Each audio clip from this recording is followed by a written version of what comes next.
সেদিন গেছিলাম আমার ছোট্টবেলার বন্ধুর দাদার ছেলের অন্নপ্রাশনে। এই হচ্ছে ঋষি, যার আজকে অন্নপ্রাশন। বেশ মিষ্টি হয়েছে দেখতে।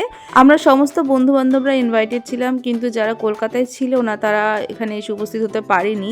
তো যাই হোক, প্রথমে গিয়ে দেখলাম অনেক রকমের আইটেম করা হয়েছে। ফুচকা ছিল, স্টার্টারে চিকেন পকোড়া ছিল, আর তার সাথে ছিল কফি। প্রথমে চিকেন পকোড়াটাই নিলাম, কারণ রাত হয়ে গেছিলো। চিকেন পকোড়াটা দিয়ে স্টার্ট করলাম, ফুচকার কফিটা ইগনোরই করলাম যেহেতু লেটেই এসছি।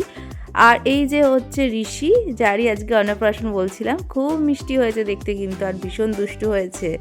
ঋষির সাথে কথাবার্তা বলে এখানে চলে আসলাম, যেখানে একটু নাচ গান হচ্ছিল।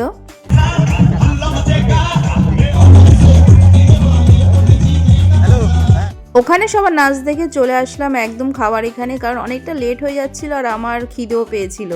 তো আমাদের আজ প্রথমে আইটেম ছিল কড়াইশুঁটির কচুরি, আর তার সাথে এই চানা মশলাটা আমার বেশ ভালো লাগে। কড়াইশুঁটির কচুরি হোক, কুলচা হোক, আমি আগেই বলেছি।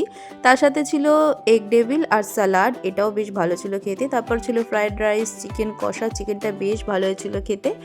আর এইগুলো খাচ্ছিলাম আর সবার সাথে কথাবার্তা বলছিলাম ফিউচারের বিষয়ে। আর এসব বলতে বলতে চলে আসলো চাটনি, পাঁপড়, মিষ্টি অ্যান্ড এগুলো ক্লিপ নিতে এই জন্য ভুলে গেছিলাম। লাস্টে ছিল হাজমোলা। আজকের ভিডিও এখানে শেষ করছি, চলো টাটা।